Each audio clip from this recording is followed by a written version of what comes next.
One of the most famous American bombers of World War II is the B-17 Flying Fortress. Boeing produced 12,731 of them at a price of about $240,000 apiece. That translates to about $3.3 million today.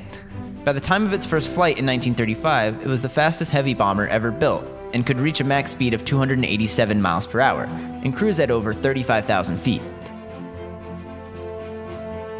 This exposed their typical crew of 10 to extreme elements because pressurized cabins weren't used until the B-29 Stratofortress came around in 1944.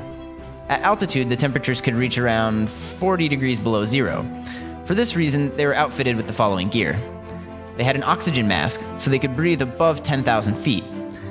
Those, however, were prone to freezing as the mask filled with condensation, and it was the job of the co-pilot to check in with them every 15 minutes to make sure nobody passed out.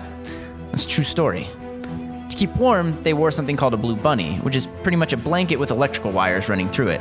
Although it kept crews warm, any break in the wire could literally fry them. You just couldn't win. For protection, they were given flak vests, which only stopped flying debris that went through the fuselage.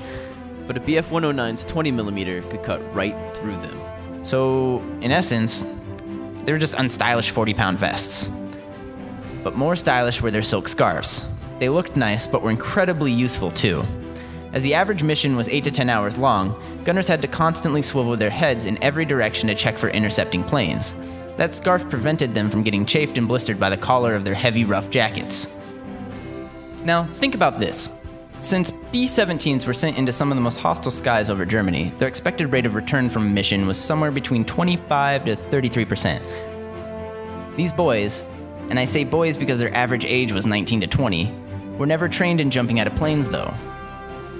They were simply given an emergency chute with a handle, had an average of 25 seconds to put it on, and then jump out of a burning plane. One of the most common questions asked at the time was, well, what if the parachute doesn't open? Which was typically met with the response of, just bring it back and we'll give you a new one. That's World War II humor for you.